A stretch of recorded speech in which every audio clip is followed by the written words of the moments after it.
le président de la République est détesté par la population française, que ce pouvoir ne tient que par le coup de force parlementaire ou la répression, c'est une réalité. On veut ceux qui travaillent et pas ceux qui rapinent. C'est-à-dire que moi, quand j'ai lu ce texte, il y a cette phrase qui m'est revenue en tête.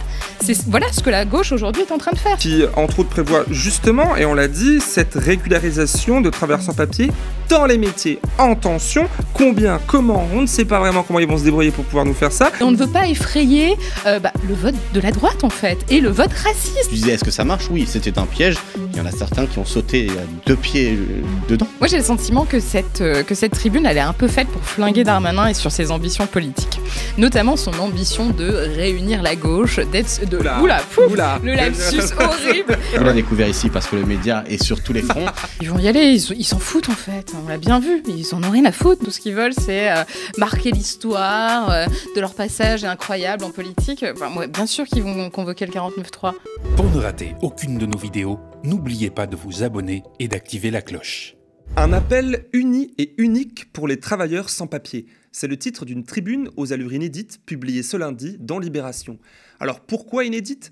Car cet appel, je cite, à la régularisation de milliers de personnes maintenues dans la précarité, est signé à la fois par plusieurs partis de la NUPES, donc la gauche, ainsi que par des parlementaires macronistes, donc la droite. Une initiative transpartisane qui donne lieu à une superbe photo, comme vous le voyez, où l'on voit le communiste Roussel, l'écologiste Bayou, la socialiste de la Gontrie, ou encore le président macroniste de la commission des lois de l'Assemblée nationale, Sacha Houlié, se serrer la main et se faire de larges sourires.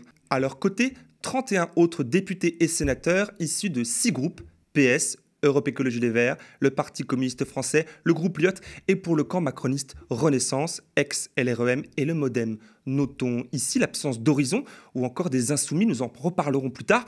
Le contexte de cette tribune est l'arrivée prochaine, le 6 novembre au Sénat, d'une énième loi immigration voulue par Gérald Darmanin. Dans ce cadre, Olivier Véran a fait savoir hier que le gouvernement défendait le volet régularisation des sans-papiers dans les métiers en tension, prévu dans le projet de loi en question, comme pour minimiser l'impact de la tribune dans les rangs présidentiels. Ces derniers sont alors pris en étau entre la NUPES et notamment les Insoumis qui annoncent la bataille, et à droite, les LR qui menacent d'une motion de censure si les choses leur déplaisent. Tandis que l'extrême droite, elle, se tient à l'écart, silencieuse et se tenant prête à profiter, comme d'habitude, d'une guerre ouverte éventuelle pour ne pas changer. En plus de ce dossier, nous aborderons dans cette émission, dans le fond de l'info, la rentrée scolaire qui ne se passe pas comme prévu, ou plutôt totalement comme prévu, puisqu'on peut difficilement espérer des résultats différents avec les mêmes ingrédients, on en parlera, ainsi que de la précarité à la fois étudiante, en hausse, et celle des actifs aussi. Avec cette actualité, le nombre de loyers impayés est en augmentation en France. Et pour saupoudrer un peu tout ça, je vous ai préparé 3 petites capsules que j'ai intitulées Action-Réaction, où il sera question de dévoiler 3 informations à mes invités et de voir ce qu'ils, elles, vont en dire. Mes invités, justement, ne sont autres que Paul Hellec, doctorant et analyste politique pour le média, et Léa Chamboncel, chroniqueuse politique et fondatrice de Popol Média. Bonjour à toutes et à tous, vous êtes donc sur le Média, nous sommes le mercredi 13 septembre au moment où nous tournons et voici le fond de l'info.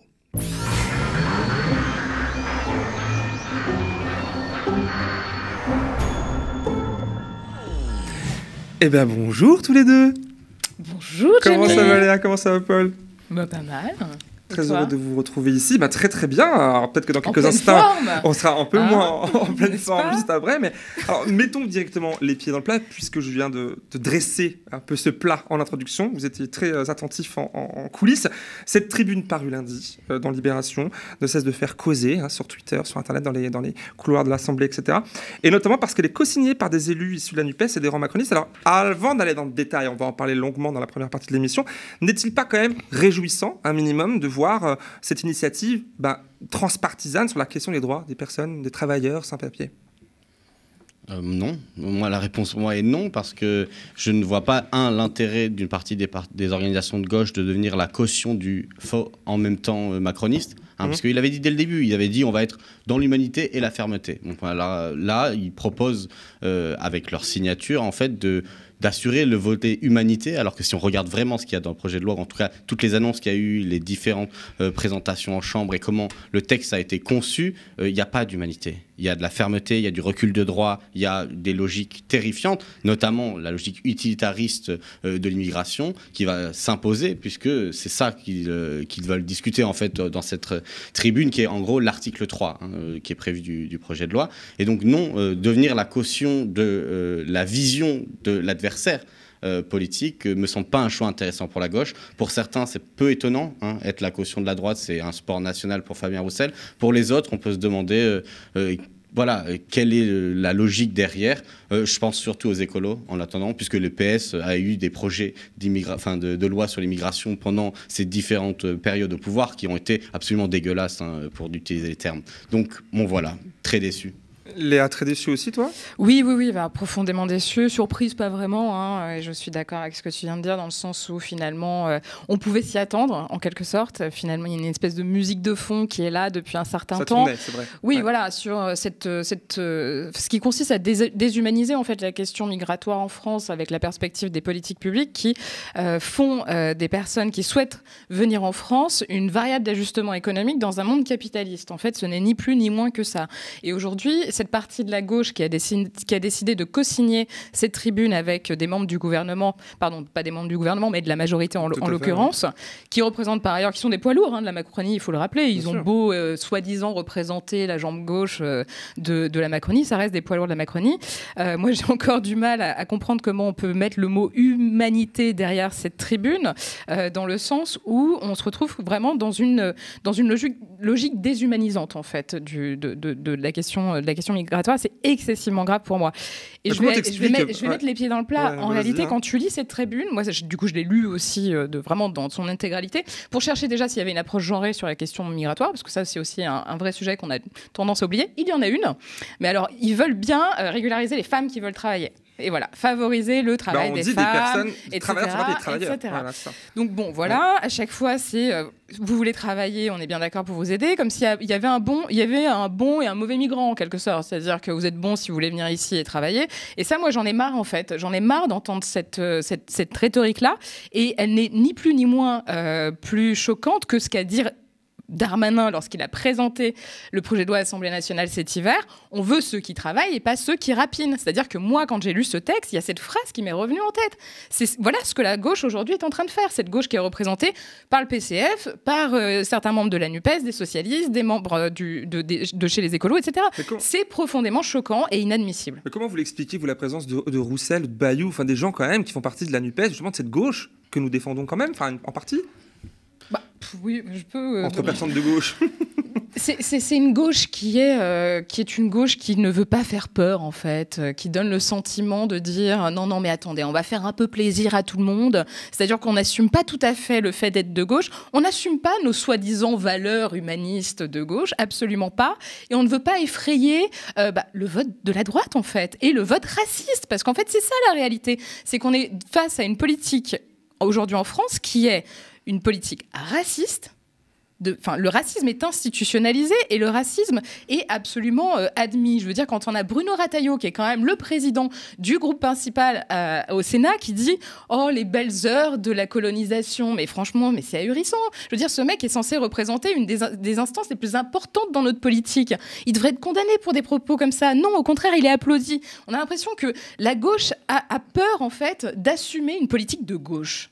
Tout simplement. Ouais, je suis d'accord. C'est même, je pense, une incapacité à assumer le rapport de polarisation que ça implique. Il y a des organisations qui le font et on sait qu'elles sont maltraitées, attaquées, les attaques en islamo-gauchisme et en toutes sortes de colibés. C'est une pression constante, difficile à tenir. Et il faut se demander, mais pourquoi ce degré de polarisation, de conflictualité n'est pas accepté par ces partis de la gauche ? Bon, d'abord, on peut se dire, pour certains, c'est le principe du réformisme.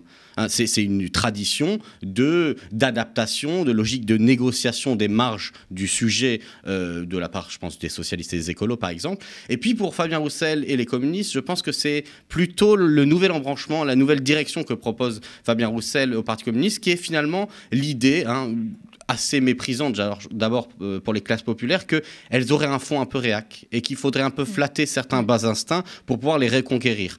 Et je pense que ça, c'est terrifiant. Et d'ailleurs, je voudrais rappeler qu'il y a une phrase magnifique dans le manifeste du Parti communiste sur cette question, en fait. Ils disent dans les luttes nationales entre prolétaires et bourgeois, les communistes mettent en avant et font valoir les intérêts des travailleurs indépendamment de toute question de nationalité. C'est ça la question de la gauche. C'est ça la question de migrants, pas migrants économiques. Pas de catégorisation. On met en avant les intérêts de l'ensemble des personnes et c'est là-dessus qu'on retrouve la valeur que tu disais d'humanité. À savoir, ce sont des gens, personne n'est illégal.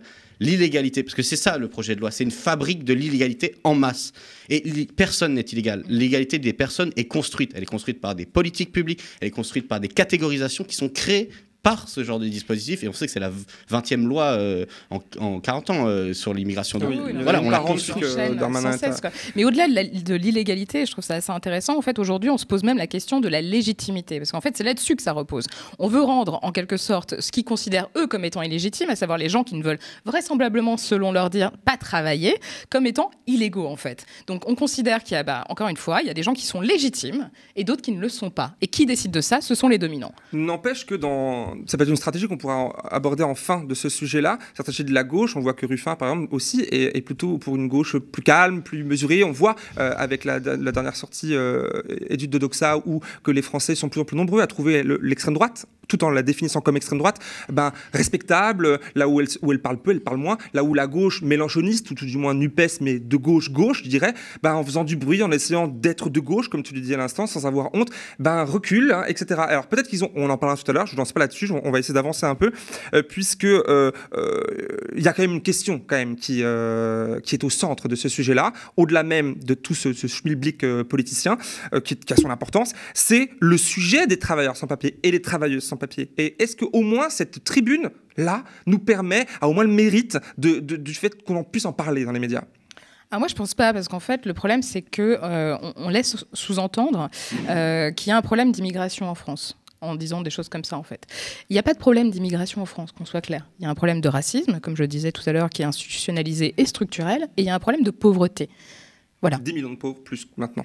Voilà, absolument. Donc si on ne traite pas de ces questions et qu'on cherche à imaginer une espèce de bouc émissaire, etc., voilà. Le problème, c'est pas la question uniquement des travailleurs sans papier, c'est les personnes qui viennent en France et qui sont traitées de manière totalement marginale, en fait, et de manière violente, que les gens travaillent ou non, d'ailleurs, peu importe.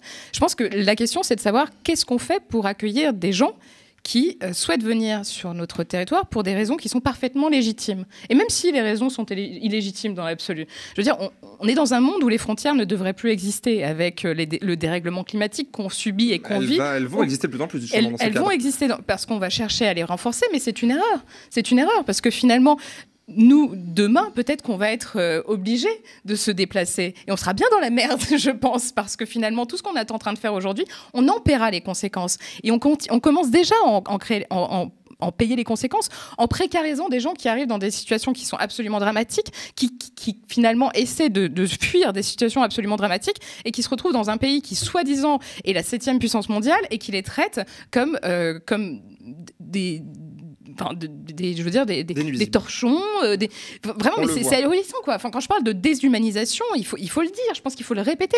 Il ne faut pas avoir peur de dire qu'aujourd'hui, on a un problème de racisme en France qui est institutionnalisé et qui, finalement, déborde aussi, même dans les rangs de la gauche. Mais je me fais l'avocat du diable, vous dites quoi aux personnes qui disent, oui, bon, cette loi, pourquoi pas, on doit pouvoir choisir notre immigration. Des gens qui viennent pour pas travailler, on n'en veut pas. Beaucoup de gens le pensent et le disent. La première chose qu'il faut dire, c'est que les gens viendront quoi qu'il advienne. Les gens viendront parce que lorsque les conditions dans les pays de ces personnes sont catastrophiques, qu'il s'agisse de conflits que l'Occident a déclarés, dans leur pays, ou a provoqué, qu'il s'agisse de catastrophes climatiques ou de conditions économiques qui sont aussi le résultat de l'organisation économique internationale, les gens partiront parce que les gens ne restent pas à les endroits où ils n'ont aucune opportunité.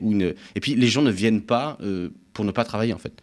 les premiers qui travaillent en acceptant des conditions drastiques de travail, dans des conditions effroyables de logement et de précarité, ce sont ces gens-là. C'est ça le problème. Tu disais, est-ce qu'on parle des sans-papiers? Est-ce qu'on parle vraiment des sans-papiers avec cette tribune? Est-ce qu'on parle des sans-papiers de Chronopost qui ont fait des luttes pendant des mois et des mois? Est-ce qu'on parle de toutes ces personnes qui occupent des positions très particulières? Parce qu'en plus, là, on parle des métiers dits en tension. C'est-à-dire des endroits où, effectivement, parce que les employeurs ne veulent pas augmenter les salaires, ne veulent pas améliorer les conditions de travail, un certain nombre de personnes ne veulent pas pratiquer ces métiers. Et donc, on parle des métiers prolétarisés, hôtellerie, restauration. Exactement. Est-ce qu'on parle véritablement, et c'est ce que tu disais quand tu disais il y a un problème de racisme, du fait qu'il y a une division raciste du travail dans la société? Absolument. On parle de division sexuelle du travail, mais division raciste du travail, ça on n'en pense pas les termes. C'est ça la question qu'il faut poser avec la question des sans-papiers. Et ça, cette tribune ne permet absolument pas d'en parler. Et donc encore une fois, on est dans la répétition du propos patronal qui est: on va pouvoir faire en sorte d'avoir dans un certain nombre de secteurs des gens qui vont accepter des conditions de travail au rabais. Parce qu'en fait, c'est le seul objectif des patrons de l'hôtellerie. Ils disent qu'on n'a plus de salariés parce que les gens n'ont plus envie de travailler dans les conditions terribles que sont la restauration, l'hôtellerie, etc. Donc là, au moins, ça sera fait. Et puis en plus, c'est ce que tu disais au tout début, variable d'ajustement. On parle encore une fois d'une régularisation pour 1 an. Dans l'alinéa 8 du projet, de l'article 3 du projet, il y a dit qu'éventuellement, en cas de CDI, il y aurait des possibilités de développer un titre pluriannuel, mais avec des conditions, et on ne sait pas encore comment le texte peut être durci pour répondre aux desiderata, par exemple, de la droite qui menace de ne pas voter. Donc, pour l'instant, non, cette tribune, c'est un véritable faux pas, qui est pas un bon signe pour pouvoir mener une bataille à gauche contre un projet de loi qui, tu disais, la phrase de Darmanin, c'est moi, je l'avais noté parce qu'elle m'avait choqué aussi, c'était le 6 décembre 2022, et il l'a redit ensuite, une même formulation, il dit on va être gentil avec les gentils, méchant avec les méchants. Avec donc cette logique de criminalisation d'une partie des immigrés, puis donc sans papier, trop de catégories, trop de flou, mais un même fond, du racisme et un recul des droits. En tout cas, du côté du gouvernement, on a vu Olivier Véran hier sur CNews dire qu'il n'y avait aucun souci avec cette tribune. On regarde. On en a besoin. De vous mettre à la place du porte-parole du gouvernement. Qu'est-ce que vous répondez ce matin? Le porte-parole du gouvernement est très à l'aise avec le texte gouvernemental qui est sur la table. C'est pas le cas de votre majorité, hein. Tout le monde est à l'aise avec le texte sur l'immigration. Tout le monde est à l'aise avec le texte. Monsieur au sein de notre majorité, pas de langue de bois sur ce sujet. Mabrouk, vous avez une partie de la majorité qui dit on tient à cette mesure. Très bien. Et il se trouve que l'ensemble de la majorité tient à cette mesure. C'est celle qui permet à des étrangers qui travaillent dans notre pays, qui sont déjà là depuis un moment, qui ont un salaire et qui peuvent faire vivre leur famille, de demander eux-mêmes à être régularisés lorsqu'ils sont irréguliers, et avec la capacité de limiter ça pour qu'il n'y ait pas d'effet d'appel d'air. Tous ceux qui vous vendent un appel d'air lié à la loi immigration vous mentent. Voilà, il n'y a pas d'effet. Oui, il n'y a pas d'effet d'appel d'air. Comment le savez-vous? Vous n'avez pas encore Parce qu'on parle de quelques milliers de personnes, Sonia Mabrouk. On parle de quelques milliers de personnes. Vous êtes aussi affirmatif. Oui, et que vous avez dans les pays qui nous entourent, l'Allemagne, même le Danemark aujourd'hui, qui est pourtant un pays un modèle dur. Pour vous? C'est pas un modèle pour moi, mais je le regarde avec intérêt. Ils ont une natalité qui est basse et aujourd'hui, ils structurent l'arrivée d'étrangers en disant si vous venez dans notre pays, vous prenez un travail et vous participez à l'activité économique de notre pays.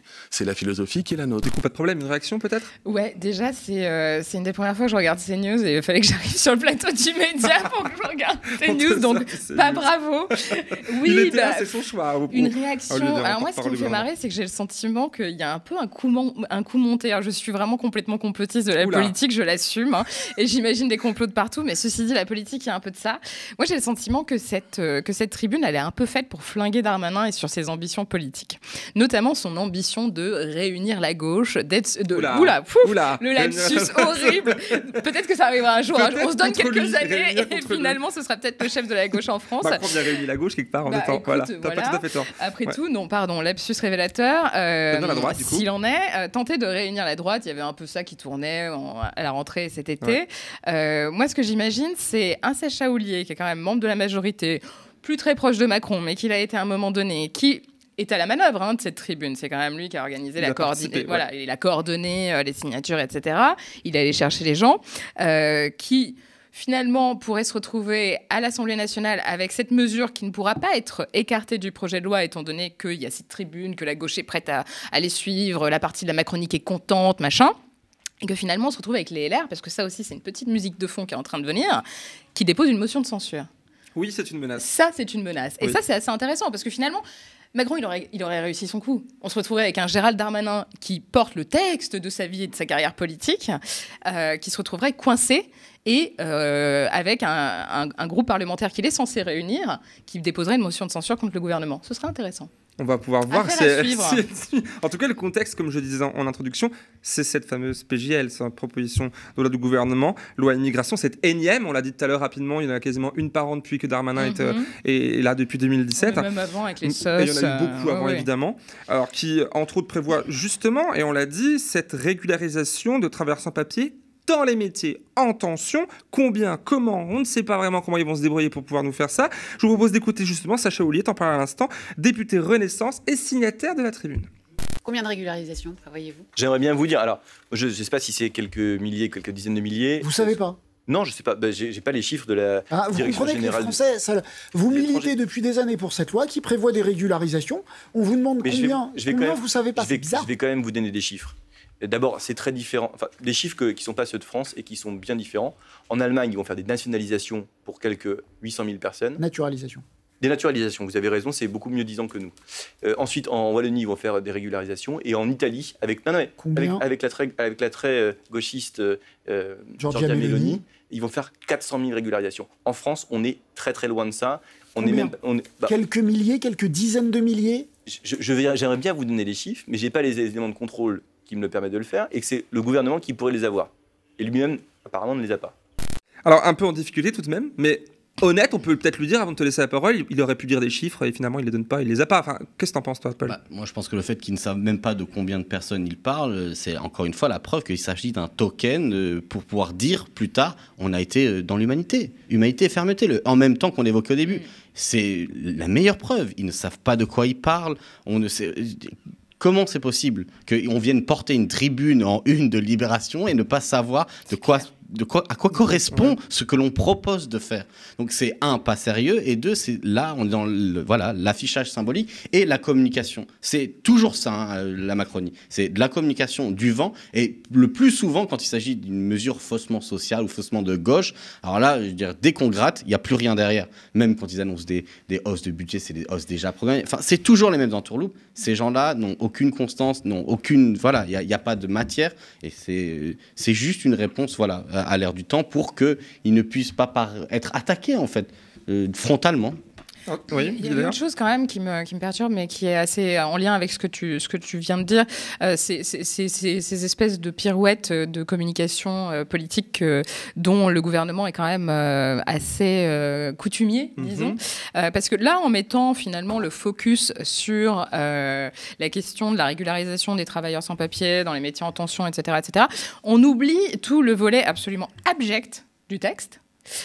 Qui consiste notamment, j'ai relevé cette phrase qui ne veut absolument rien dire, à faciliter les expulsions pour les étrangers ne respectant pas les valeurs de la République. Très bien, qui va décider des valeurs de la République, qui va décider de comment on les respecte ou pas. Enfin bon, bref. Donc voilà, je pense que c'est aussi une espèce de tentative de sorte à faire de la lumière sur cet aspect-là du texte et à oublier tout l'aspect totalement abject qu'on oublie par ailleurs et que le Sénat est en train de durcir tranquillement puisque le texte a déjà été adopté dans une version durcie. Alors imaginez un peu ce que ça va être à la fin au Sénat en mars 2023.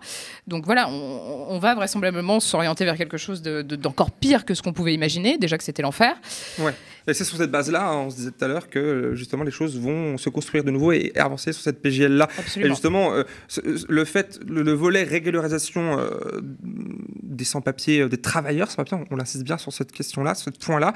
Et encore pas tous, hein, parce que c'est ceux qui ont travaillé au moins 8 mois dans les 24 derniers mois et qui peuvent justifier d'une existence sur le territoire depuis 3 ans. Oui, bien sûr. Il y a des conditions drastiques, très loin de l'humanité qu'ils promettent. On l'entend tout à fait. En tout cas, on peut imaginer qu'à la fin de cette tractation, de ce travail législatif-là, qu'il y ait une sorte de droit au travail à la carte, on l'entend, pour ces personnes-là. Et d'ailleurs, cette chose-là, dénoncée par les associations, la gauche, les syndicats, qui souhaitent généralement plus une régularisation de tous les sans-papiers et pas seulement les travailleurs. Alors, c'est essentiellement sur ce point un mariage un peu de la carpe et du lapin que dénonce un peu la gauche. On écoute l'insoumise Sarah Legrain hier sur LCP. Si l'objectif est de faire accepter un projet de loi immigration qui comportera, et nous n'en doutons pas, un certain nombre de points absolument inacceptables du point de vue de l'humanisme le plus élémentaire, si l'objectif c'est d'essayer de faire un grand écart et de permettre d'avoir à la fois un accord avec LR et un accord avec qu'on dira de gauche sur des sujets, non, nous ne participerons pas à une opération visant à rendre acceptable un projet de loi que nous allons très certainement combattre et dans lequel vous nous verrez porter des amendements qui seront favorables à la régularisation des travailleurs sans papier. Alors Léa, je pense que là ça te convient comme déclaration. Oui, alors effectivement, disons que c'est peut-être plus comment dire plus que ce qu'on pourrait attendre d'une gauche qui se veut humaine. Peut-être pour revenir un peu dans le contexte plus global aussi de ce projet de loi, il y a aujourd'hui eu le discours sur l'état de l'Union qui a été prononcé par Ursula von der Leyen, qui est donc la présidente de la Commission européenne. Il faut savoir qu'au niveau européen, il y a aussi une tentative de fermeté quant à l'immigration qui est en train de se jouer et qui est très importante. Et je pense qu'il y a aussi ces choses-là qu'il faut rappeler, qu'on est dans un contexte où... à tiroir un petit peu. À tiroir, exactement. Et que la France, finalement, va se distinguer, mais en portant des mesures encore pires que ce que ses voisins peuvent porter. Enfin, et c'est dramatique. Et moi, ce que j'attends de cette gauche qu'on est en train d'écouter, c'est une proposition forte, en fait. C'est vraiment de prendre le contre-pied de ce projet de loi et de montrer comment on peut envisager peut-être demain une politique qui soit une véritable politique humaine en matière notamment migratoire, mais pas que, aussi sur la question du travail, etc. Et ça manque, à mon avis, ça manque. Moi, ce que je trouve intéressant dans la position là, de Sarah Legrain qui représente la France Insoumise, c'est encore une fois, on a la confirmation qu'une coalition électorale ou de partis n'est aussi forte que le plus faible de ses maillons, en fait. Et on a des organisations là qui, ce qu'on disait tout à l'heure, ne sont pas capables d'assumer des conflictualités, ne sont pas capables de faire autre chose pour pouvoir proposer et mettre en avant leurs propositions que de valider la vision de leur adversaire. Et que ça met en difficulté l'ensemble du camp social. Là, la France Insoumise qui est sommée de répondre sur la question des sans-papiers, alors que son programme politique était très clair, par exemple, sur la question. Donc, voilà, je pense que c'est de nouveau un mauvais signe. Est-ce que ça ne fonctionne pas, justement? On peut imaginer, dans le complot de tout à l'heure. Là, la France Insoumise se retrouve isolée. En tout cas, c'est pour ça que c'est un piège. Oui, alors qu'en réalité, il y a quand même un moment à saisir avec les élections européennes à venir.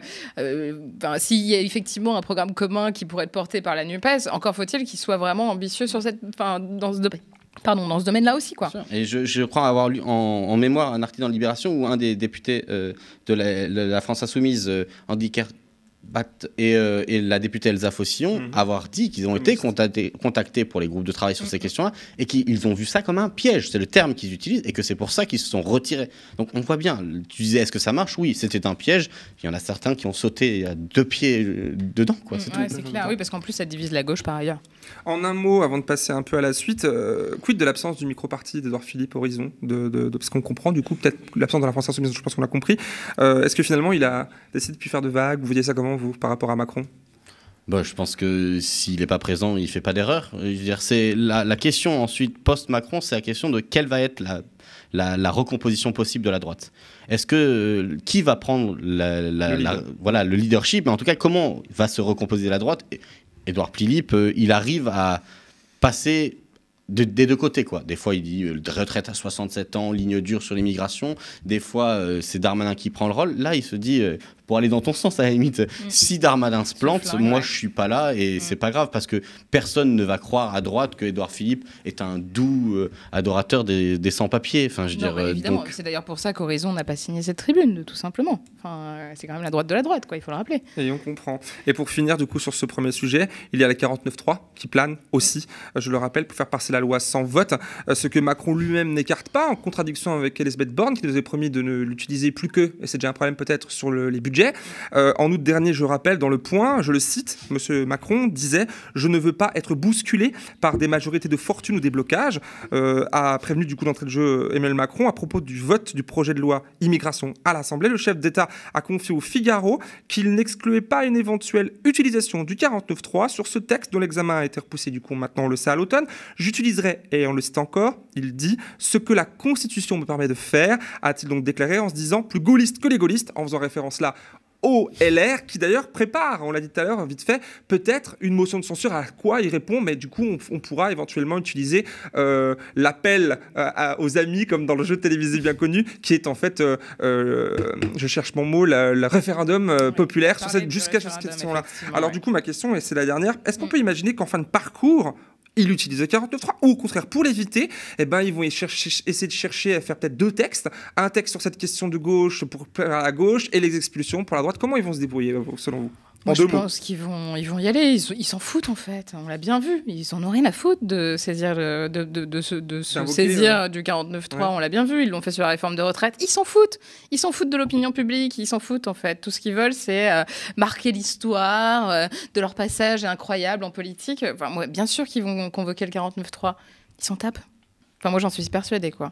Moi, je suis complètement d'accord. Je pense que s'ils pouvaient ne pas avoir à voter les propositions de loi et faire que des décrets, ils le feraient. D'ailleurs, je pense que ce qui est intéressant, c'est de montrer à quel point c'est possible, ce genre de déclaration, Borne qui dit quelque chose, puis Macron qui dit l'inverse, etc. C'est qu'ils s'appuient sur ce que Bourdieu appelait l'amnésie collective des cycles courts de l'information. Je vous rappelle qu'il y a 2 semaines, on parlait de la grande initiative d'ampleur que devait prendre le président de la République. De quoi on parle? Il a passé 3 coups de fil. Voilà, il a fait des dîners à Saint-Denis avec les partis, on ne sait pas pourquoi, on ne sait pas ce qu'ils ont dit. Et il s'est passé quoi? Rien du tout. L'amnésie collective, c'est la logique commerciale qui s'empare du champ médiatique mainstream et l'impose. Mais du coup, les macronistes sont particulièrement habiles pour exploiter ça. On aura oublié la déclaration de Borne sur le 49.3 quand ils vont l'utiliser très gentiment en disant écoutez, nous on est là pour être responsables, on veut appliquer ce projet parce que c'est le projet dont a besoin la France, et bim, c'est tout, c'est comme ça, et du coup voilà, ils le feront et ils passeront en force si c'est besoin. Alors, je disais en début d'émission qu'on va peut-être pas rester de bonne humeur tout le long de l'émission, et finalement on va essayer de trouver du positif temps, mais bon, le sujet suivant n'est pas forcément plus réjouissant, donc on va passer aux 2 sujets plus express. Peut-être un tout dernier mot. C'est juste pour dire sur le contenu de la loi, ce qu'on en savait, etc. C'est quand même une réforme structurelle, du droit d'asile, dans le sens où il y a la possibilité de déconcentration de la Cour nationale du droit d'asile qui est évoquée, c'est-à-dire la mise en placement des services de l'OFPRA dans une espèce de groupement qui s'appellerait France Asile, qui serait sous la responsabilité des préfets, donc qui remettent en cause en fait le traitement des demandes d'asile.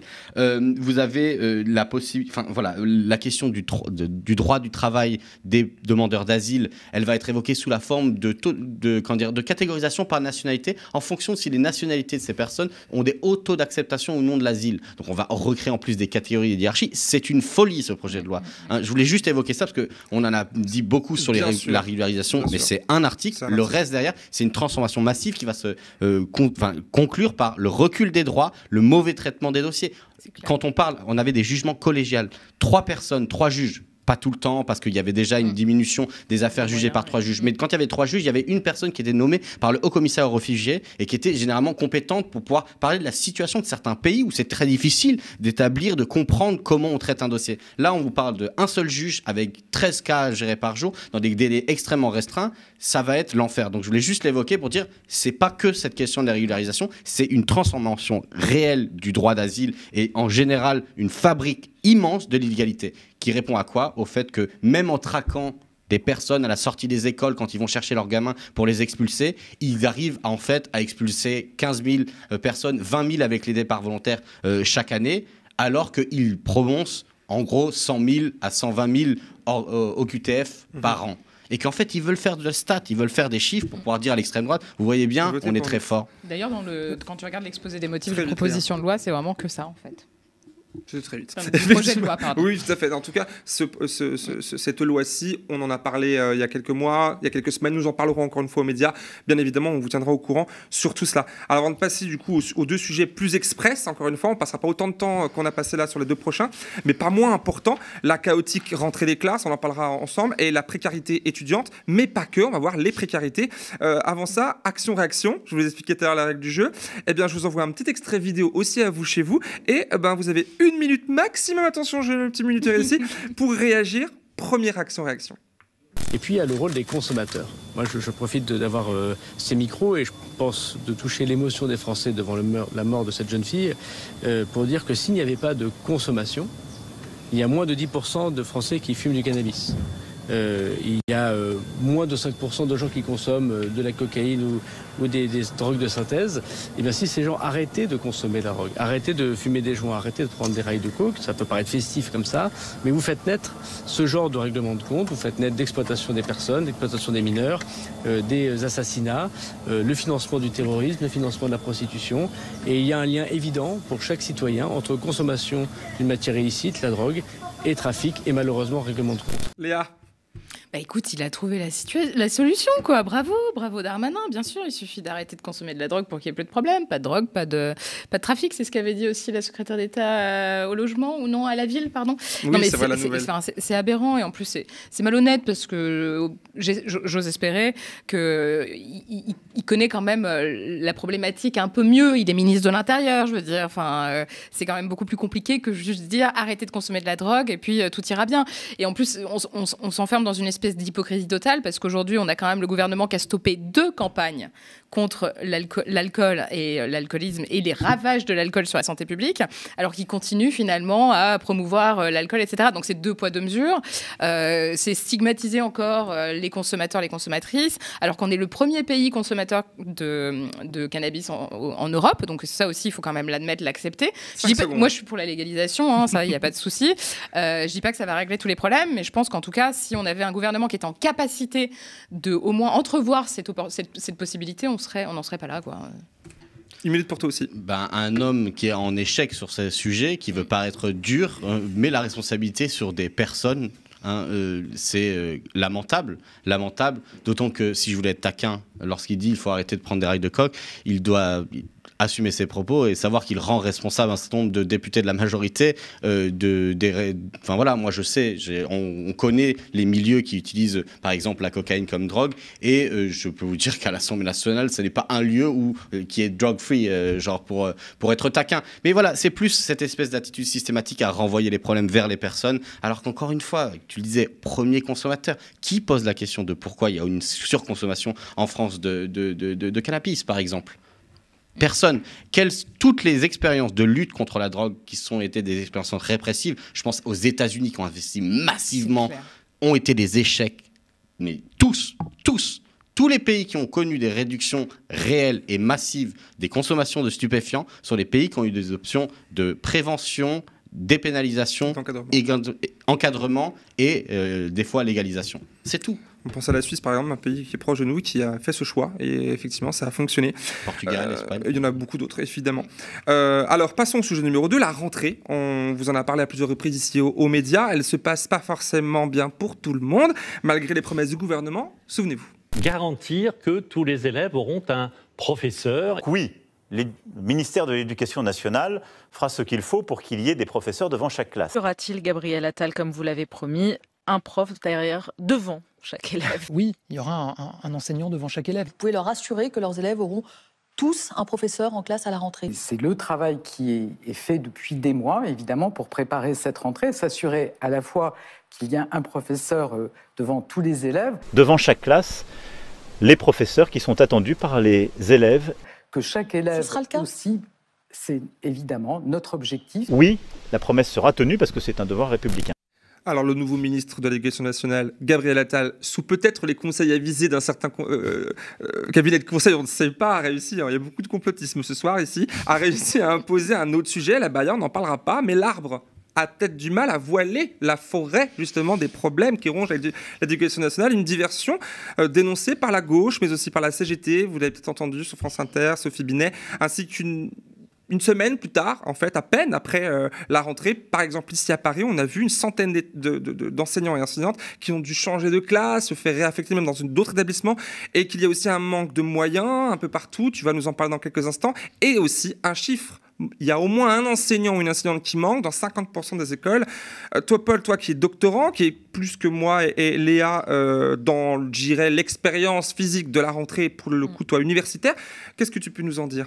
Moi, je peux vous dire que l'université française est une épave qui ne tient que sur la bonne volonté de ses personnels qui sont surexploités, l'extorsion de travail gratuit d'une myriade, de l'armée de réserve de précaires qui existe sous forme de contractuels, de vacataires, de gens qui sont payés au lance-pierre. Dans ma fac, c'est 50% des charges d'enseignement qui sont assurées par des gens comme moi.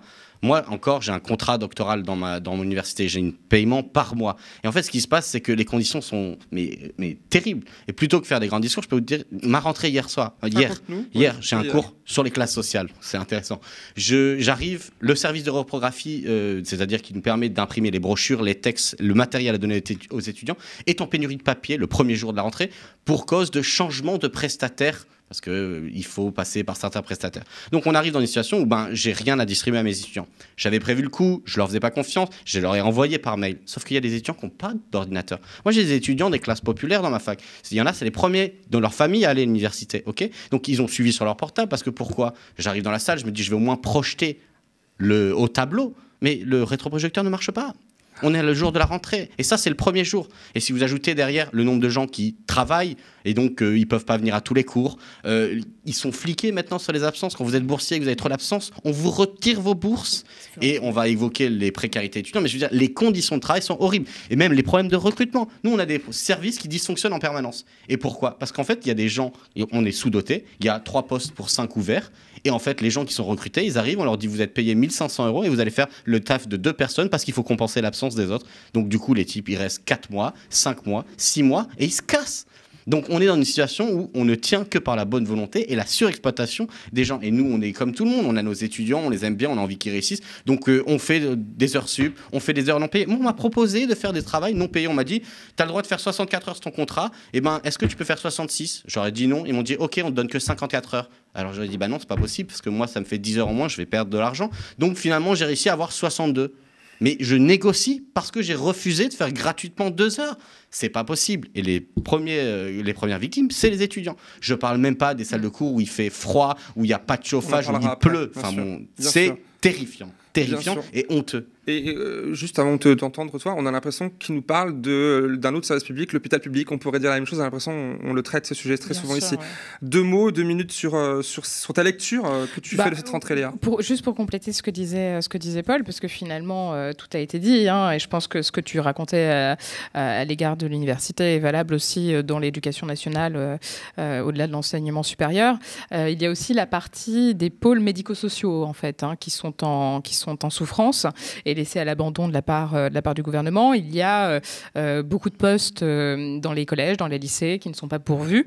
Et on sait tout de même qu'on est dans un pays où la question de la santé mentale des jeunes est un enjeu que l'on a un peu passé sous le tapis, en fait. On en a un peu parlé au printemps dernier en disant qu'il y avait notamment 13% des moins de 18 ans qui étaient dans des situations de mal-être. Enfin, 13%, c'est énorme. Et je ne pense pas que c'est en ayant des enseignements, des classes où tout est très compliqué, alors qu'on est déjà dans des situations d'incertitude. Les enfants, les adolescents, les étudiants, les élèves sont inquiets et inquiètes pour un tas de raisons. Et on leur rajoute, en fait, de l'inquiétude, alors que c'est finalement des adultes de demain. On les paupérise dès l'école, quoi, en fait. Et ça va avoir des conséquences dramatiques sur le long terme. Et ça, le gouvernement a l'air de ne pas vraiment s'en soucier, notamment pour un gouvernement qui vraisemblablement veut lutter contre les inégalités en tentant d'imposer l'uniforme. Donc c'est complètement aberrant. Mais sommes-nous surpris ? Je veux dire, cette émission, on pourrait la refaire 15 fois, je veux dire, à plein de sujets. On peut dire la même chose sur l'hôpital, on peut dire la même chose dans tous les domaines. Le service public est mis au rabais. On est dans des logiques néolibérales qui sont en train de tout déconstruire, notre système social. Enfin, c'est absolument dramatique. On le répète, on manifeste, rien ne change. Que faut-il faire ? C'est ça la vraie question. Que faut-il faire ? Je pense qu'il faut aussi essayer de réfléchir à pourquoi ces domaines-là, pourquoi la santé, pourquoi l'éducation sont des domaines qui en fait participent à la reproduction de la force de travail. Des domaines qui historiquement pour le capital n'étaient pas très juteux, on va dire, en termes de profit. Et donc ces politiques-là de déconstruction des services publics sont des mises en échec des services publics dans le but de favoriser la possibilité pour le privé de s'immiscer, parce que le capital a besoin d'aller augmenter ses profits et ils n'en font plus ici. Ils n'en font plus ici, dire dans un certain nombre de secteurs. Et donc du coup, la santé privée, l'éducation privée, ça va être une bonne option pour le capital. Et deuxièmement, je rappellerai que ça permet la reproduction sociale, parce qu'on sait très bien que les premiers qui vont pouvoir le faire, c'est les gens qui, eux, vont pouvoir se reproduire, c'est-à-dire avoir accédé à la même position, disons, sociale qu'au moins leurs parents, et que c'est ça qui intéresse, voilà. Et puis le reste sera trié sur le volet et amené à occuper des positions subalternes qui seront surexploitées et dont on organisera les conditions pour qu'ils ne puissent pas se révolter, puisque ça va aussi avec, on se rappelle, la Macronie, c'est le mépris, la communication et la matraque. Hein. C'est un projet complet, on s'en réjouit. Alors, on passe du coq à l'âne, justement, tu parles de Macronie, et justement, le premier acteur de cette Macronie est dans la prochaine capsule Action-Réaction. Vous êtes prêts ? Youpi. Allez, c'est parti. J'ai hâte. Emmanuel Macron va donc maintenant prendre la parole.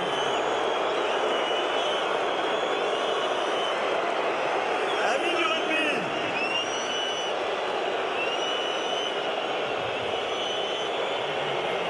pour nous tous, pour nous Français, c'est une immense fierté.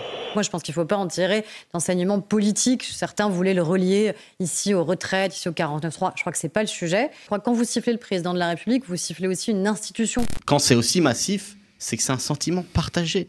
Et le diagnostic constant que l'on pose, à savoir le président de la République est détesté par la population française, que ce pouvoir ne tient que par le coup de force parlementaire ou la répression, c'est une réalité. C'est normal que les gens ne puissent pas se mobiliser en permanence, qu'il ne puisse pas y avoir des mouvements en permanence. Ça ne veut pas dire que les gens ont oublié, que les gens sont passifs. On a une espèce de mépris des fois avec l'idée que les gens sont passifs dans leur vie. Non, les gens, ils font ce qu'ils peuvent, ils négocient leur situation comme ils peuvent. Mais là, il y avait une occasion rêvée de rappeler, et au monde entier, c'est ça qui est magique, qu'on le déteste et qu'il y a des raisons objectives de le faire, que malgré ce qu'ils pensent, etc., il y a un problème en France avec cette présidence et je pense que c'est extrêmement sain d'avoir ce genre de moment. Ça veut dire que les gens disent, les gens parlent et qu'on peut le faire.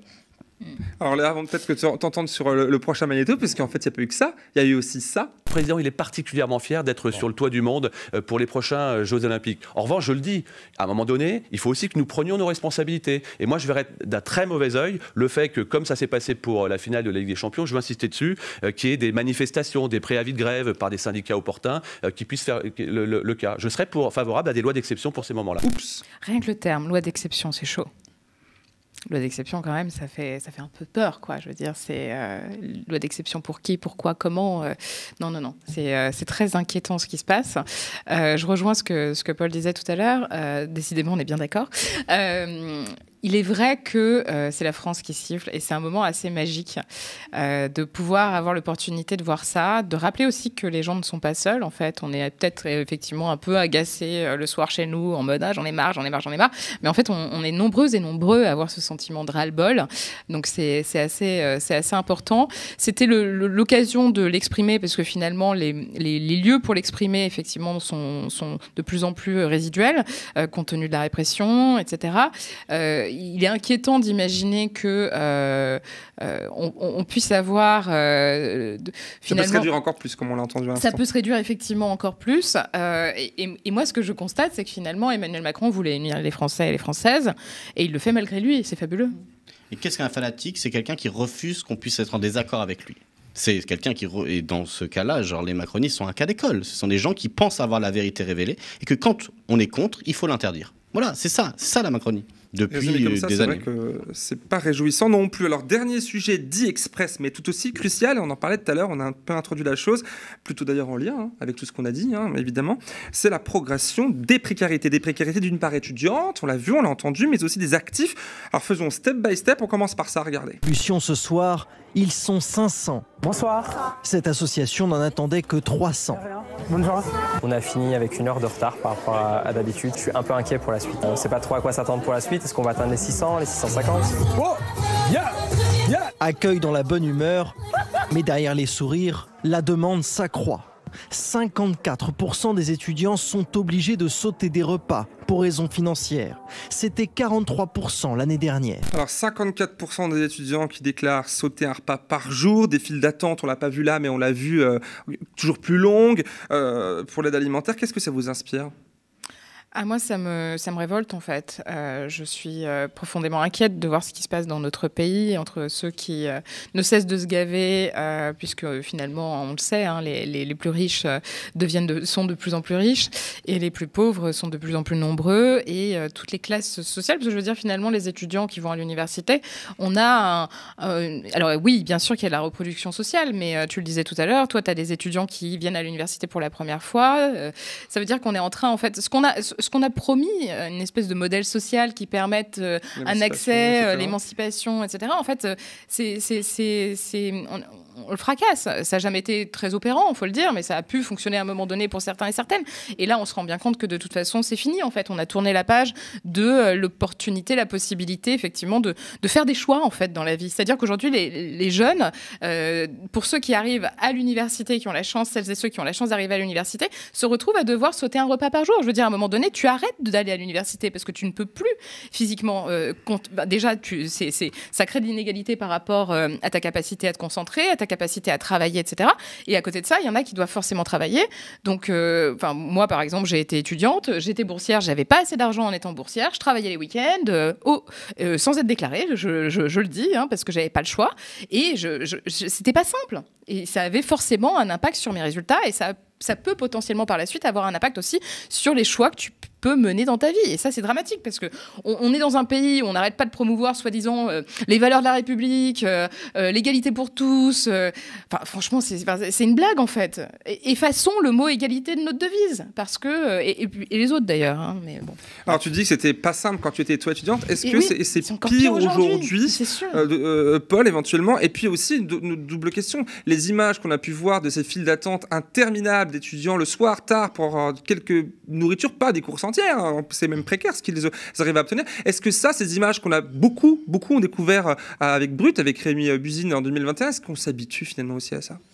Est-ce qu'on s'habitue? Moi, dans mon université, il y a les collectes, tous les jours, il y a des gens qui font la queue. Donc, est-ce qu'on s'habitue? En tout cas, on le voit tous les jours, mais qu'est-ce que vous voulez qu'on fasse, nous, personnel, nous, etc. Le problème, c'est que, voilà, il y a deux choses. Il y a des gens qui sont en train de crever la dalle. En fait, c'est ça la question. Il y a la faim. Le Secours populaire a aussi sorti la semaine dernière une étude qui montre que la faim revient de façon massive dans ce pays. Il y a 400 000 personnes de plus cette année qui ont faim dans ce pays. OK ? Alors qu'on a quand même largement les moyens de faire quelque chose. Et il y a deux choses. Il y a une question de comment on fait pour que les gens soient dans des situations de vie dignes. Et la deuxième question, c'est quel est le lien entre la question des moyens et la question de nos droits ? Et en fait, on ne se rend pas compte, mais un droit sans moyens, c'est une déclaration de principe. Quand on dit on a le droit aux études en France, en fait, non. Si vous n'avez pas les moyens de vous les payer, vous n'avez pas le droit. Donc la question c'est, et en plus, à qui bénéficient ces études, le haut niveau de qualification, etc. Même dans une logique utilitariste, on pourrait se dire, en fait, il faut taxer massivement les employeurs, parce que c'est eux qui vont bénéficier du haut niveau de qualification de toutes ces jeunes filles et ces jeunes gens qui vont sortir sur le marché du travail. Mais en dehors de cette logique utilitariste, le problème c'est ça, c'est qu'on est dans des situations de précarité où le bricolage généralisé, tu parlais de travailler sans être déclaré, mais moi j'en ai tout le temps des étudiants, donc parce que ça pose des problèmes. Monsieur, je travaille, ouais, vous avez un certificat? Ben non, monsieur, je travaille sur un marché, en fait. Le bricolage et le fait que la jeunesse qui étudie aujourd'hui peut pas être dans des bonnes conditions. D'ailleurs, la première cause de l'échec à l'université, c'est aussi le travail étudiant. Parce qu'en fait, moi, je vous dis, on a des programmes exigeants et c'est intéressant, mais il y a des textes que je donne en cours, vous les lisez pas ni le ventre vide, ni en ayant travaillé 25 heures dans votre semaine. C'est pas possible, ça n'est pas possible. Donc, on va rogner sur le niveau d'exigence intellectuelle, on va rogner sur les capacités à pouvoir aider les étudiants, et c'est une catastrophe. C'est une catastrophe, mais comme pour l'hôpital, comme pour les autres, c'est un peu après moi le déluge, la Macronie. C'est que les conséquences de ces politiques-là, qui sont les mêmes politiques depuis 20 ans, là on commence à les voir, hein, concrètement les gens on crève la dalle, mais ça va être encore sur du moyen terme catastrophique. Mais est-ce qu'on peut agir avant un effondrement généralisé d'un certain nombre de nos structures sociales, de l'hôpital, etc. Là, il faut une alternative qui justement nous ramène au sujet de début. Cette alternative, elle se joue d'une manière conflictuelle. Elle ne va pas se faire... On peut pas être d'un côté en disant le dialogue social n'existe plus dans ce pays et penser qu'on peut réussir avec des petits pas. Donc là, on est face à une urgence. Ces contradictions, elles sont devant nous. Il faut espérer que les personnels politiques des organisations de gauche, syndicales et autres, puissent les saisir pour pouvoir proposer un champ 4 radical. Alors, une précarité étudiante, on l'a vu, mais pas que. Elle s'étend aussi aux travailleurs, travailleuses, même gens qui ne travaillent pas pour des raisons qu'on imagine bien. Alors, qui s'étend du coup au-delà du cadre étudiant, puisqu'on apprend cette semaine cette information que les loyers impayés repartent à la hausse. C'est ma dernière question avant le dernier petit action-réaction. Cette actualité-là, ces loyers impayés qui repartent à la hausse, Léa et Paul, qu'est-ce que ça vous inspire en fait, en vérité ? Qu'est-ce que ça nous inspire ? Déjà qu'il y a un rapport de force qui est totalement déséquilibré entre propriétaires et locataires, ça c'est une première chose à dire. Qu'il y a eu des tentatives plus ou moins sincères de plafonner les loyers, etc. Que c'est un échec. Qu'aujourd'hui les dépenses en loyer sont le principal poste de dépenses de la majeure partie. La nourriture est pas derrière maintenant, avec l'inflation. Désormais, avec l'inflation, effectivement.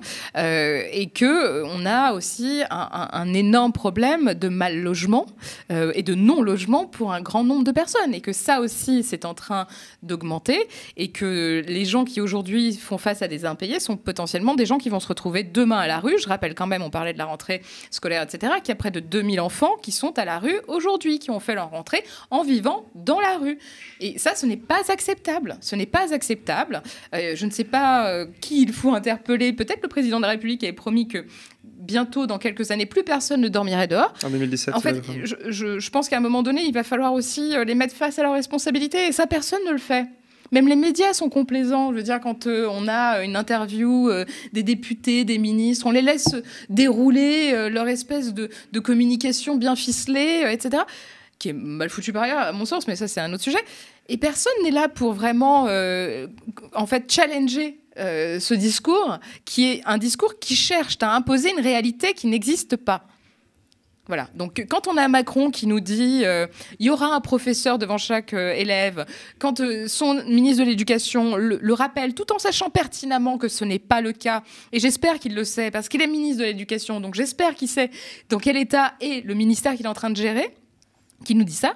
Moi, je pense que c'est un gouvernement qui cherche à imposer une réalité qui n'existe pas et qui nous ment. Les journalistes ne font pas leur travail. Aussi, pas c'est ce que je dis. Suffisamment, à mon sens. Très clairement, il y a encore une fois amnésie collective.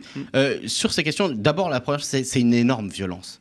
Avoir faim, ne pas avoir un toit sur sa tête, aujourd'hui dans notre pays, avec la richesse qui est produite dans ce pays, c'est une honte et c'est une preuve supplémentaire que le capitalisme, ça n'est pas l'abondance. C'est l'organisation de la... C'était la fin de l'abondance, je le rappelle. Mais ça, là, pour le coup, il a peut-être raison. Non, mais c'est l'organisation surtout de la pénurie.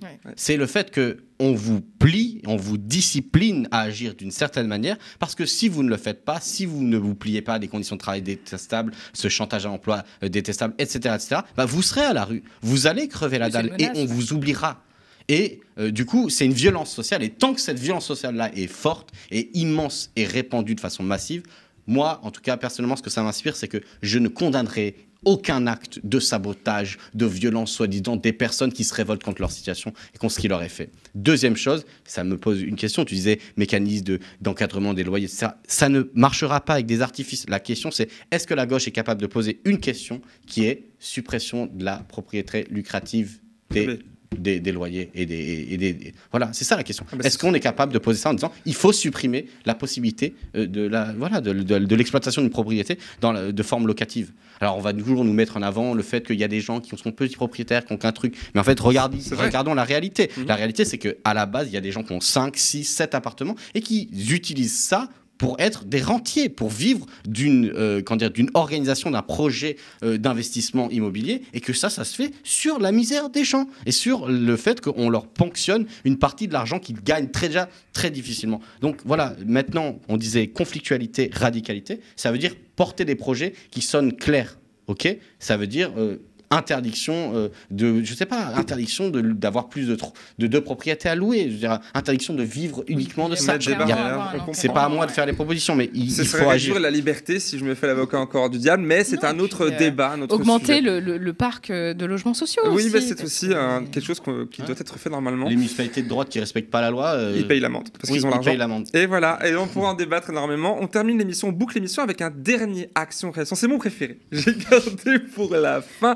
Attention, oui, c'est le meilleur pour la fin. C'est bref mais intense comme information. Crédit Mutuel Alliance Fédérale, l'ancien secrétaire général de la CFDT, se voit confier la création d'un centre d'expertise dédié à la révolution climatique et environnementale au sein du groupe bancaire. Et Laurent Berger qui va finalement travailler dans une banque, le Crédit Mutuel.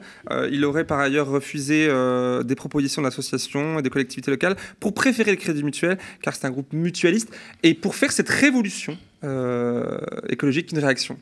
En 1 minute maximum. Moi, je trouve ça quand même assez cocasse qu'on puisse associer Laurent Berger et Révolution.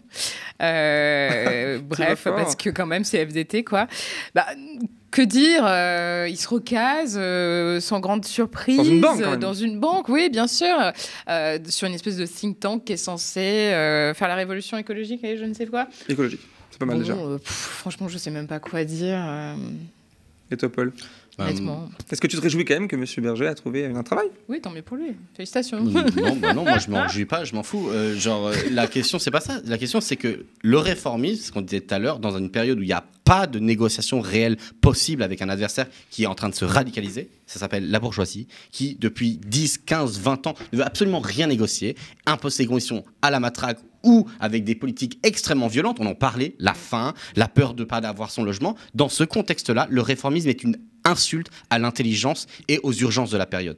On parle tout le temps d'urgence et on a des personnes qui, c'était un leader du syndicalisme et son rôle maintenant, c'est de faire du greenwashing pour les banques. Du syndicalisme réformiste. Bien sûr. Mais du syndicalisme, quand même, il était quand même très présent. Je ne suis pas surpris. Il était là dans l'union syndicale quand même, il faut quand même le noter pendant la réforme des retraites. C'était quasiment l'une des premières fois qu'il s'opposait à la réforme des retraites. En amont, ça avait été validé. Enfin, je veux dire, la CFDT, désolé, mais on n'a jamais été frappé par son côté révolutionnaire. Évidemment. C'est pour ça que c'est une sortie de piste confortable pour lui au point de vue personnel, mais qui n'est absolument pas ni surprenante, ni décevante. On ne peut rien attendre de ces gens-là. On n'a jamais rien pu attendre de ces gens-là. Et pour finir, rappelons aussi que le Crédit Mutuel n'est pas une banque mutualisée comme il le dit. Il faut le rappeler qu'en 2015, il y avait, vous souvenez-vous, une enquête fouillée par des journalistes de Canal+, qui avait été, qui mettait au jour un système d'évasion fiscale et de blanchiment d'argent organisé par les patrons de la banque en 2015. Cette séquence incroyable dans le reportage qu'on a pu voir parce qu'il a été censuré par Vincent Bolloré, actuel patron à ce moment-là et encore maintenant du groupe Canal. Elle a été jusqu'au bout. Il a été diffusé finalement en octobre 2015 à 23h50 sur France 3, je l'ai vu quand même, et on a pu voir ces valises traverser la frontière de Genève puis aussi de Monaco pour y mettre de l'argent sale dans des coffres de l'autre côté de la frontière. C'est quelque chose aussi, donc la banque propre et mutualisée, on repassera j'imagine sur cette question-là. On pouffe. Voilà. En tout cas, merci à tous les deux d'avoir été à mes côtés pour ce nouvel épisode. Merci à toi pour l'accueil. C'était avec grand plaisir. Petit mot peut-être très très bref pour la fin, peut-être votre actu des projets, un endroit où vous vous retrouvez dans les prochaines semaines. Alors, je lance, si nous sommes le 13 septembre, donc demain, et si nous sommes le 14 septembre, aujourd'hui, une campagne de crowdfunding pour fonder la première saison de ce qu'on appelle le média qui propose un regard féministe sur la politique, donc Popol Média. Donc, si cela vous intéresse, vous retrouverez la campagne sur KissKissBankBank. Il suffit de taper Popol dans la barre de recherche et de nous aider si vous le pouvez, si vous le souhaitez. Merci. Et de ton côté, ton actu? Moi, juste une actu qui est passée un peu inaperçue, mais que je trouve assez représentatif de comment le gouvernement était au service des féodalité économique de ce pays, l'interdiction des appellations de steak végétal, de saucisses véganes, etc. Vous l'avez couvert ici parce que le média est sur tous les fronts. Mais moi, je trouvais ça intéressant de rappeler que voilà, donc les lobbies de la viande sont terrifiés de ne pas vendre, ou on ne sait pas, en tout cas le pouvoir d'agir sur le ministre de l'Agriculture, qui est le ministre en fait des lobbies de la viande et de la viande, c'est le 214 qui le disait très très bien. Ouais. Et regardez un peu cette histoire, c'est steak végétal. Qui s'est déjà trompé en disant un steak végétal? On aimerait trop interviewer d'ailleurs. Appel à témoins. Si vous avez été trompé, dupé, vous voulez manger un boudin et vous avez mangé une saucisse végétale. Est-ce que vous cuisez avec de l'huile de moteur? Venez témoigner. Venez témoigner. Merci pour ces deux actualités. Et c'est la fin du coup de cette émission. Merci à toutes et à tous d'avoir suivi. Je ne sais pas quelle caméra je regarde. Peut-être celle-ci, peut-être celle-là là-bas. Mais je me concentrerai sur celle-ci. Alors si vous avez apprécié cette émission, dites-le dans les commentaires et faites-le savoir autour de vous en partageant la vidéo autour de vous, bien évidemment. Et oui, vous le savez, le coût du crowdfunding aussi, on y est. Le média ne serait rien sans vous, vous le savez. Vous êtes des milliers de petits Vincent Bolloré à droite à gauche dans la francophonie, mais sans le désir de façonner le monde à votre image. C'est pas des vrais Vincent Bolloré. Disons qu'eux, ils nous financent, mais de manière ouverte d'esprit et sans aucun pouvoir de façonner notre média. C'est ça qui est bien. Par vos dons, dans l'idéal mensuel, vous financez du coup nos programmes, ceux de notre antenne, et vous offrez à nous et à tout le monde en même temps cette liberté de ton éditorial qui fait la force du média. Alors le 20 octobre prochain, puisqu'il faut l'annoncer tous les jours, c'est important, nous émettrons en plus de YouTube sur les box internet et vos téléconnectés, bref à la télévision, à partir du 20 octobre prochain, un projet médiatique d'envergure à l'impact politique notable. On peut le comprendre, on vous l'a expliqué, dans un contexte français où la concentration des médias est toujours plus aiguë et problématique. Évidemment, je vous invite à vous rendre du coup pour en savoir plus, puisque ce n'est pas le lieu pour vous l'expliquer en détail, sur le site onestla.lemediatv.fr pour vous retrouver sur notre page KissKissBankBank et ainsi prendre connaissance de ce projet ambitieux et surtout pour le soutenir. Déjà 55 000 € ont été cumulés dans notre cagnotte. Merci 55 fois 1000, merci pour cela. Mais ce n'est pas suffisant, vous imaginez bien, tous les détails sur le site.